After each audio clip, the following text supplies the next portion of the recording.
네, 1심 선고 결과 징역 9년 6개월 나왔는데요. 어떻게 보시나요? 예, 사실 이제 지금까지 그 수원지방법원 형사 11부의 그 편파적인 그리고 검찰의 대단히 친화적인 진행으로 봐서 이러한 결과를 예상했던 것은 맞습니다. 그러나 막상 이런 결과를 받으니까 대단히 안타깝고, 보통의 경우에 변호사가 사건에 패소하면 의뢰인에게 미안하고 또 나한테 어떤 문제가 있었을까라고 되돌아보는데, 이 사건은 전혀 그렇지 않습니다. 대단히 편파적인 증거의 취사 선택이 있었습니다. 너무나 많은 쟁점들이 있어서 제가 다 말씀드릴 수는 없지만, 한 가지를 예로 들면 신진우 부장이 이런 얘기를 했어요. 피고인 이화영 때문에 쌍방울이 대북 사업을 하게 되는 계기가 있었다. 그렇지 않으면 대북 사업이라는 대단히 이례적인 사업을 쌍방울이 추진할 그런 기회는 없었을 것이다 라는 그 사실 인정을 하고, 피고인 이화영이 그 쌍방울의 대북 사업에 영향력을 미쳤다라는 판단을 했습니다. 그러나 이러한 판단은 대단히 잘못된 것이, 이미 2018년 4월경 남북 정상회담으로 쌍방울의 계열사였던 나노스의 주가가 폭등을 했고, 당시에 코스닥의 시총 3위까지 오른 사실이 있었습니다. 그런 경험이 있었기 때문에 김성태가 대북 사업을 하겠다라는 의도를 가지고 이 사건이 시작된 것입니다. 또 다른 사례를 들면, 신진우 부장은 김성태가 나노스 주가가 폭등한 이후 차익을 실현하지 않았던 것으로 봐서 국정원 문건에서 이야기하는 어떤 주가 조작의 시도는 없었던 것이 아닌가라는 판단을 했고, 또 그러한 판단에서 피고인 이화영에게 유죄의 심증을 가졌다라고 말하고 있습니다. 그런데 이건 역시도 대단한 오류인 것이, 당시 나노스는 분명히 주가가 폭등하고 그 주가를 실현하지는 않았습니다.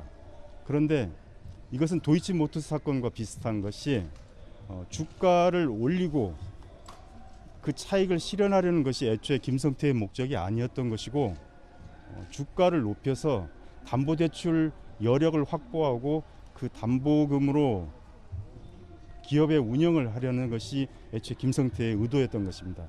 저는 이러한 쟁점에 대해서도 이 사건 변론에서 주장을 했었습니다.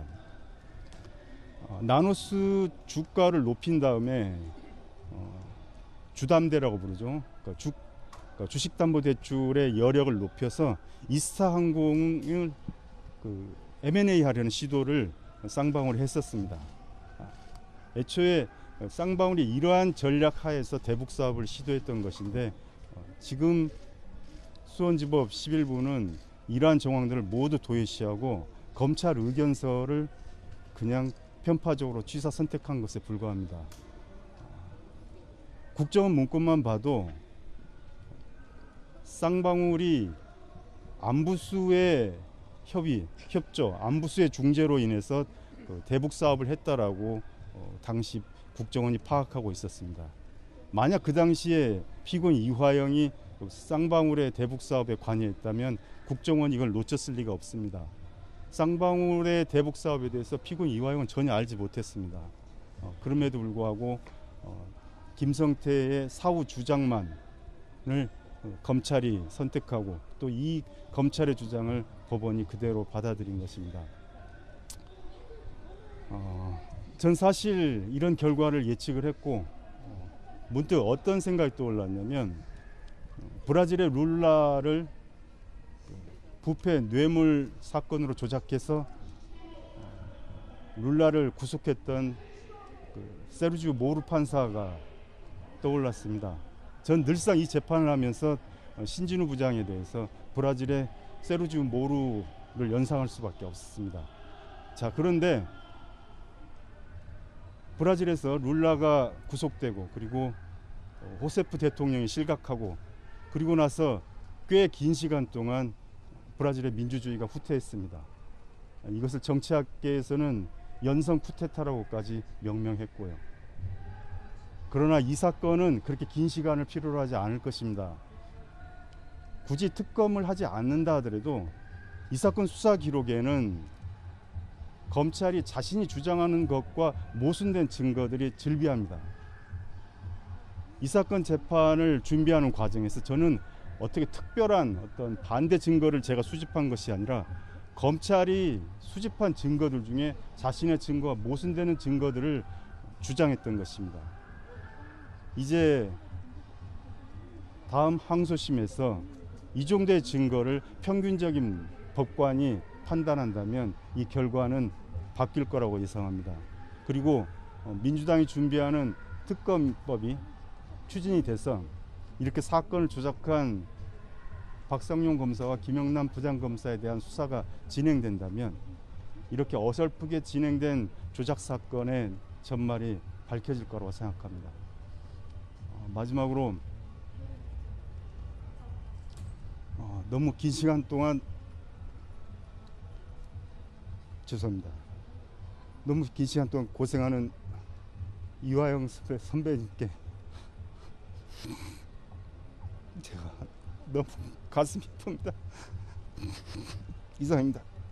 그러면은 변호사님께서는 이제 쌍방울이 이재명 지사의 지원을 받기 위해서 이제 그 방북 비용을 댄 게 아니라 주가를 높이기 위해서 방북 비용을 댔다고 보시는 거예요? 예, 그렇습니다. 그러니까 한 말씀만 드리면 2019년 12월에 방북비용 300만 불이 전달됐다고 주장하고 있습니다. 그런데 2019년 12월은 이재명 도지사가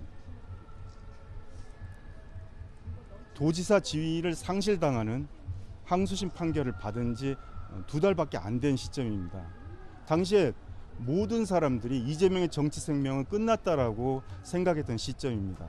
심지어 당시 경기도를 담당했던 국정원 담당자가 당시 이화영 부지사를 만나서 이재명 도지사의 방북 가능성에 대해서 질문을 했었고, 당시 시점에서 이재명 도지사의 방북은 사실상 요원하다라는 보고서까지 작성되어 있습니다. 그리고 그 보고서가 현재 재판 기록에 나와 있고요.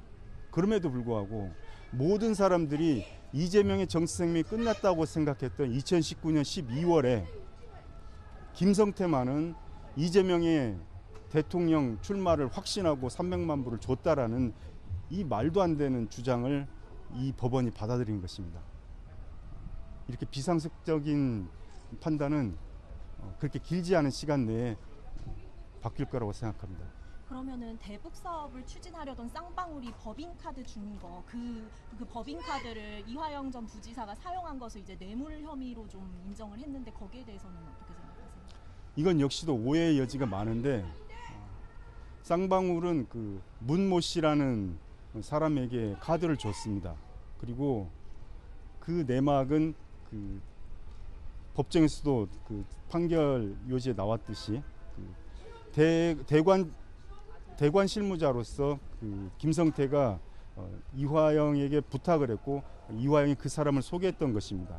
그리고 그 문모 씨가 그 카드의 90%를 사용을 했고 한 10% 정도를 그 문모 씨가 이화영을 위해서 사용한 것이 이 사건의 그 실마리가 된 것입니다. 오해의 여지가 있다라는 것은 저도 인정하고, 다만 정치자금의 기부자가 쌍방울이 아닌 그 카드의 소지자가 되어야 함에도 불구하고, 그러니까 이 사건은 쌍방울이 뇌물을 주고 정치자금을 기부했다라고 기소된 것입니다. 아마 당시 쌍방울 직원들은 문모 씨의 존재를 잘 모르기 때문에 이화영의 대리인 또는 그 이화영의 지인 정도로 알았기 때문에 이화영이라는 폴더에서 관리를 했던 모양입니다. 그런데 그것은 그들이 이 사건의 내막을 잘 모르는 상태에서 했기 때문에 그랬던 것인데, 그걸 근거로 해서 이 카드를 이화영이 사용했다라고 뒤집어 씌운 것입니다. 전체 금액 중에 10% 정도가 그 피고인 이화영이 사용했던 것이고 나머지 90%는 그 사람이 사용했던 것입니다. 그런 정황이 이 판결 재판 기록에 모두 있습니다. 1심 재판 이제 진행 중에 재판부 기피 신청도 하시고 술판 회유 주장도 하셨는데 오늘 그 선고 결과에 대해서 다시 한번 입장 밝혀주신다면요? 애초에 기피 신청을 했던 이유는 이것입니다. 당시 기피를 신청할 무렵에 제 이 사건에 참여를 했었고 그때가 2건의 구속영장이 만료됐던 시점입니다. 그러니까 뇌물죄에 대한 영장 그리고 외국환거래법 위반에 대한 영장이 만료가 됐습니다. 그래서 세 번째 영장으로 증거인멸 교사에 대한 영장이 청구된 것입니다.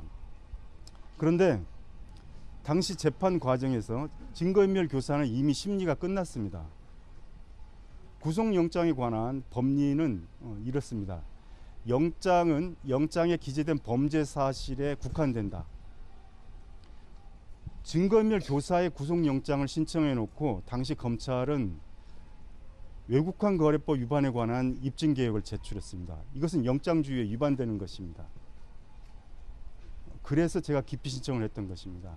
그런데 그것과 더불어서 당시에 어떤 상황이 있었냐면 증거인멸 교사 사건의 내용은 이렇습니다. 2021년 10월 19일에 피고인 이화영이 TV조선 기자 이채연으로부터 전화를 받아서 쌍방울의 방용철에게 전화했고 그 전화를 이유로 해서 쌍방울에서 하드디스크를 교체했다라는 것이 당시 증거인멸 교사의 내용입니다.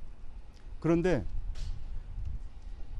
피고인 이화영이 방용철에게 전화했던 때보다 일주일 전인 2019년 10월 12일에 이미 하드디스크가 교체된 주문된 내역이 수사 기록에 드러났습니다. 이미 교체된 하드디스크에 관해서 증거인멸 교사를 할 수 없는 것입니다. 그러니까 이미 무죄의 정황이 드러난 상황입니다. 3차 구속영장의 청구는 영장주의에 위반된 것이었고 그리고 증거인멸 교사에 대해서 무죄의 정황이 드러난 상황이었습니다. 그런데 신진우 부장은 영장을 발부했습니다. 원래대로의 절차에 따른다면 영장을 기각하고 그리고 검찰이 공소장 변경을 위한 증거 수집을 하고 그 다음에 공소장 변경이 이루어져야 됩니다. 그런데 영장이 발부되고 나서 김성태가 법정에 나와서 진술을 바꿉니다. 10월 19일이 아닌 10월 초순이라고 진술을 바꾸고 진술을 바꾼 것을 근거로 해서 공소장이 변경됩니다. 검찰이 공소장을 변경한다는 것은 변경 전 사실이 무죄라는 것을 스스로 인정하는 것입니다. 그런데 공소장이 변경되기도 전에 이미 영장은 발부된 것입니다. 그때 저는 기피 신청을 하지 않을 수 없었습니다. 이 판사는 검찰이 자인하는 공소장 변경이 이루어지기도 전에 그 영장 사실을 기초로 영장을 발부하는 이런 사람이구나라는 것을 깨달았습니다. 이 사람한테는 도저히 판결을 받을 수 없겠구나라는 생각을 해서 당시 기피 신청을 했던 것입니다. 아니나 다를까 역시 그러한 선입견에 입각해서 검찰 의견서를 그대로 차용한 판결이 내려졌습니다. 선고 직후에 혹시 이화영 전 부지사와 좀 대화를 나누셨다거나 그런 건 있나요? 그럴 만한 시간을 받지 못했습니다. 알겠습니다. 혹시 그럼 마지막으로 항소심 계획 같은 것도 밝혀주신다면? 이제 그 부분은 이제 형수님과 상의해서 준비를 해야 될 것 같습니다. 저도 잠깐 한 말씀 드릴게요. 여기 많은 기자분들 오셨는데 어려운 재판 아닙니다. 상식적인 이야기가 오고 가는 재판이었고요. 상식 수준에서 생각하면 되는 재판입니다. 오늘 재판부에서 한 말 중에 정말 제 귀를 의심하게 한 말이 하나 있는데요. 건실한 중견기업 쌍방울 정도 되는 규모의 기업에서 했다고 판단하기에 어려운 행위다. 재판장이 이런 말 했습니다. 지금 김성태의 쌍방울이 어떤 기업인지 대한민국 국민이라면 상식적으로 다 알고 있습니다. 김성태의 전과 기록만 살펴봐도 김성태가 쌍방울이란 기업을 통해서 네이 팔아서 돈 번 게 아니라 무슨 짓을 해서 돈 벌었는지, 어떤 짓을 했는지, 쌍방울이 과연 견실한 중견기업인지, 김성태가 견실한 중견기업의 CEO인지 상식만 가져도 알 수 있습니다. 그런데 재판부는 그 정도 되는 규모의 기업에서 했다고 판단하기 어려운 행위다. 김성태는 정직하고 이화영은 거짓말쟁이다. 이걸 전제로 깔아놓고 재판을 했습니다. 판결도 했습니다. 상식적으로 생각해서 어떻게 국정원 문건이 거짓말이고 김성태가 진실이고 방용철이 진실이라고 판단할 수 있습니까? 이 판결은 전제 사실 자체가 잘못됐습니다. 김성태는 이미 이번 사건 이전에도 주가 조작 등등 사건으로 수사받고 처벌받은 사람입니다. 그런 사람을 가리켜서 건실한 중견기업의 CEO라서 그러지 않았을 거다. 이걸 전제로 깔아놓고 한 재판이 어떻게 정당하고 정의로운 재판이라고 할 수 있겠습니까? 이걸 전제로 이화영에게 10년 가까운 형을 선고했습니다. 도저히 받아들일 수 없고 인정할 수 없고 이 재판부 자체도 인정할 수가 없습니다. 이상입니다.